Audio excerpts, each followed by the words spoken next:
नमस्कार, स्वागत है आपका आपके अपने YouTube channel Delhi D school पर। और आज एक बार फिर से मैं आपके सामने हाजिर हूँ इस वीडियो के माध्यम से देशभक्ति की पाठशाला में। और इस पाठशाला में आज हम बात करेंगे हमारे देश के महान क्रांतिकारी अशफाक उल्लाह खां जी के बारे में, जो कि हमारे देश के ऐसे क्रांतिकारियों में जिनका नाम है, जो सबसे अग्रिम पंक्ति में जिनका नाम लिया जाता है, वे हैं अशफाक उल्लाह खान जी।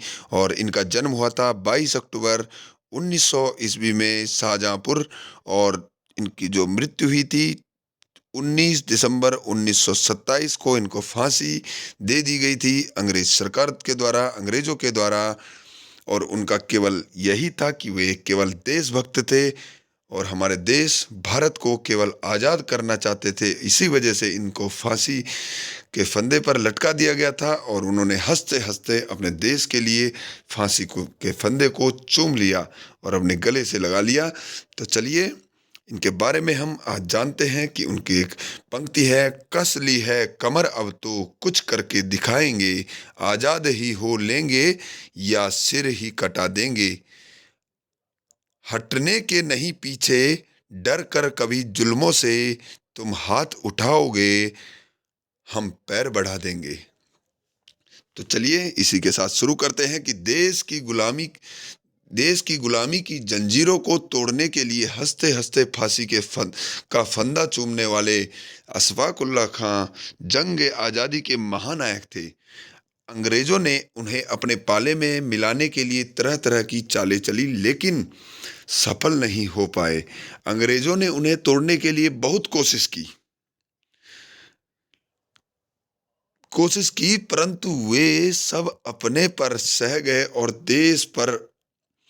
और देश के लोगों पर आंच तक नहीं आने दी। ऐसे मजबूत इरादों वाले थे अशफाक उल्लाह खान। अशफाक पर गांधी जी का काफी प्रभाव था, लेकिन जब चोरा चोरी की घटना के बाद गांधी जी ने असहयोग आंदोलन वापस ले लिया तो वे प्रसिद्ध क्रांतिकारी राम प्रसाद बिस्मिल से जा मिले। यानी कि जब चोरा चोरी की घटना हुई तो उस समय पर गांधी जी ने अपना जो आंदोलन था, असहयोग आंदोलन, उसको वापस लिया था। तो उसी से खफा होकर उसी से उन्होंने गांधी जी को छोड़कर वे किस पर चले गए, राम प्रसाद बिस्मिल जी के साथ जा मिले। तो राम प्रसाद बिस्मिल जी के बारे में मैं पिछली वीडियो में बता चुका हूँ। इससे पहले इसी कक्षा में, इसी पाठशाला में मैंने राम प्रसाद बिस्मिल जी के बारे में बताया था। वे भी एक महान क्रांतिकारी थे और गरम दल के थे। तो उनके साथ वे जा मिले। बिस्मिल और चंद्रशेखर आजाद के नेतृत्व में उन्होंने हथियारों के लिए रकम जुटाने के उद्देश्य से ट्रेन में ले जाए जाने वाले सरकारी खजाने को लूटने की योजना बनाई गई। तो मैंने चंद्रशेखर आज़ाद जी के बारे में भी एक वीडियो बनाई हुई है। इन दोनों वीडियो का और बाकी जितनी वीडियो हैं उन सभी का मैं लिंक आपको इसके डिस्क्रिप्शन में दे दूंगा। एक बार उन्हें भी जरूर देखें कि वे उनके बारे में क्या कहा गया है और वे किस तरह के क्रांतिकारी थे, क्यों उनका नाम सबसे ऊपर लिया जाता है और क्यों उन्हें महान क्रांतिकारी कहा गया है। तो जब वे चंद्रशेखर आज़ाद और राम प्रसाद बिस्मिल जी के साथ जब मिले तो उन्होंने हथियारों के लिए रकम जुटाने के लिए, यानी कि हथियारों के लिए पैसा इकट्ठा करने के लिए उन्होंने ट्रेन को लूटा। और वह ट्रेन जो था उसमें अंग्रेजों का खजाना था, सरकारी खजाना। और जो सरकारी खजाना था वह भी उन्होंने लूटा था। और जो वो अंग्रेजों ने लूटा था वो हमारे देशवासियों से लूटा था। तो इसलिए इन्होंने कहा कि हम लूट नहीं रहे हैं, लूटा तो इन्होंने है, हम तो अपना जो धन है उसको वापस ले रहे हैं। तो दरअसल वह खजाना भी अंग्रेजों ने भारतीयों से ही लूटा था। इस घटना से जो अंग्रेजी हुकूमत थी वह तिलमिला उठी और जगह जगह छापे मारकर उन सबको ढूंढने लगी। एक एक कर काकोरी कांड में शामिल सभी क्रांतिकारी पकड़े गए, लेकिन चंद्रशेखर आजाद और अशफाक उल्लाह खां हाथ नहीं आए। तो जब अंग्रेज़ों का जो खजाना था, अंग्रेजी सरकार का खजाना क्या था, वह हमारे देश से ही लूटा हुआ जो उनका पैसा था, उसको उन्होंने लूट लिया, जो कि काकोरी कांड के नाम से फेमस है। काकोरी में ट्रेन को लूट लिया गया था इन्हीं के द्वारा।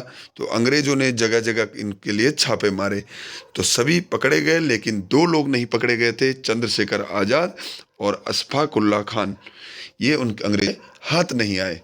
बाद में उनके किसी धोखेबाज मित्र ने अंग्रेजों द्वारा घोषित इनाम के लालच में आकर पुलिस को सूचना दे दी और दोस्त की गद्दारी में अशफाक जो है पकड़े गए।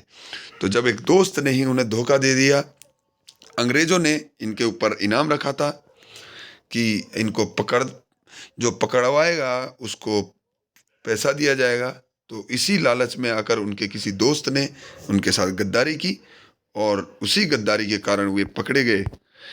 तो जब वे पकड़े गए तो अशफाक उल्लाह गिरफ्तार हो गए। अंग्रेजों ने उन्होंने क्या करा था, सरकारी गवाह बनाने की कोशिश की थी। और देखिए सरकारी गवाह भी कैसे बना रहे थे कि उन्होंने कहा कि हिंदुस्तान आज़ाद हो भी गया, अगर हिंदुस्तान आज़ाद हो भी गया तो उस पर हिंदुओं का ही राज होगा और मुसलमानों को कुछ नहीं मिलेगा। तो अंग्रेजों ने इस तरीके से उनको बहलाया फुसलाया, और आज भी हमारे देश में इस तरह की बातें होती है। लेकिन देखिए उनका क्या जवाब था। इसके जवाब में अशफाक उल्लाह खान ने कहा कि फूट डालकर शासन करने की अंग्रेजों की चाल का उन पर कोई असर नहीं होने होगा, और वे हिंदुस्तान आज जो यह हिंदुस्तान है वह आज़ाद होकर रहेगा। उन्होंने कहा जो ये अंग्रेजों जो तुम फूट डालकर राज करने का जो प्रयास कर रहे हो ना, इसमें तुम सफल नहीं होंगे। हिंदुस्तान जो है एक दिन आज़ाद जरूर होगा। अशफाक ने अंग्रेजों से कहा था, तुम लोग हिंदू मुसलमानों में फूट डालकर आज़ादी की लड़ाई को नहीं दबा सकते। अब अंग्रेजों की जो चाल थी उसको वे भली भांति समझ चुके थे, और वे जानते थे कि ये अंग्रेज जो है बहुत चालाकी के साथ हिंदू और मुसलमानों में दंगे करवाना चाहते हैं, लड़ाई झगड़ा करवाना चाहते हैं। और इस जब लड़ाई हो जाएगी दोनों में तो क्या होगा, उसका फायदा केवल अंग्रेजों को मिलेगा और अंग्रेज आसानी के साथ भारत में राज कर सकते हैं। और वे इस बात को समझ गए और उन्होंने सीधा जवाब दे दिया। तो हिंदुस्तान में क्रांति की ज्वाला भड़क चुकी है और अंग्रेजी साम्राज्य को जलाकर राख कर देगी। तो उन्होंने यह भी कहा था कि जो हिंदुस्तान में क्रांति की ज्वाला जो भड़क चुकी है, यह अंग्रेजी साम्राज्य को जलाकर राख कर देगी। अपने दोस्त के खिलाफ मैं सरकारी गवाह बिल्कुल नहीं बनूंगा। तो यह बोल थे अशफाक उल्लाह खान जी के, जो उन्होंने वहाँ पर कहे थे अंग्रेजों को। तो उनकी इस जिद से अंग्रेज उन्हें फांसी पर चढ़ाने पर आमदा थे। तो जब उन्होंने यह बात कह दी तो अंग्रेज उनको फांसी पर चढ़ाने के लिए बिल्कुल आमदा थे। और आखिरकार एक अंग्रेजी जो अंग्रेजों का जज था, उसने डकैती जैसे मामले में अशफाक को फांसी की सजा सुना दी। अब बताइए, डकैती का उन पे केवल इल्ज़ाम लगाया था और उसी डकैती में उनको फांसी की सजा सुना दी गई थी। अब आप देखिए कि कितना अत्याचार था अंग्रेजों का, कि डकैती जिसमें केवल जेल होती है और वह भी कुछ ही सालों की होती है, तो उसमें उन्होंने केवल एक छोटी इसी में उनको फांसी की सजा सुना दी। तो 19 दिसंबर 1927 को जो अशफाक उल्लाह खान हमारे देश के महान क्रांतिकारी को फांसी दे दी, और उन्होंने भी फांसी के फंदे को खुशी खुशी हंसते हंसते चूम लिया और वे फांसी के फंदे पर झूल गए और अपनी मातृभूमि के लिए उन्होंने अपने प्राणों को न्यौछावर कर दिया। तो ऐसे थे हमारे देश के महान क्रांतिकारी अशफाक उल्लाह खान, जिन्होंने हमारे देश को आज़ाद करने के लिए अपना सर्वोच्च बलिदान दिया, और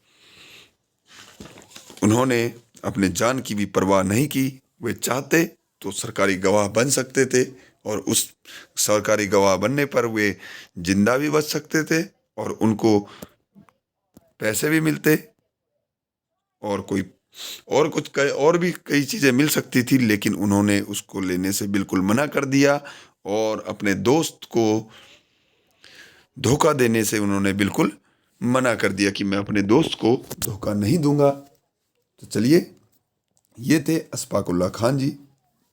उम्मीद है कि आपको यह वीडियो पसंद आई होगी और मुझे उम्मीद है कि ये इस तरह की वीडियो से आप भी अपने देश के प्रति, अपने देश के क्रांतिकारियों के प्रति एक अच्छी सोच रखते होंगे, अच्छी सोच रखेंगे, यह मुझे उम्मीद है। इन वीडियो को अधिक से अधिक शेयर ज़रूर करें ताकि हमारे देश के सभी नौजवानों को इनके बारे में जानकारी मिलती रहे और वे इनके बारे में कुछ जान सके और अपने देश से प्रेम कर सके। तो चलिए, मैं अगली वीडियो में अगली पाठशाला में, तो तब तक के लिए नमस्कार, जय हिंद, जय भारत।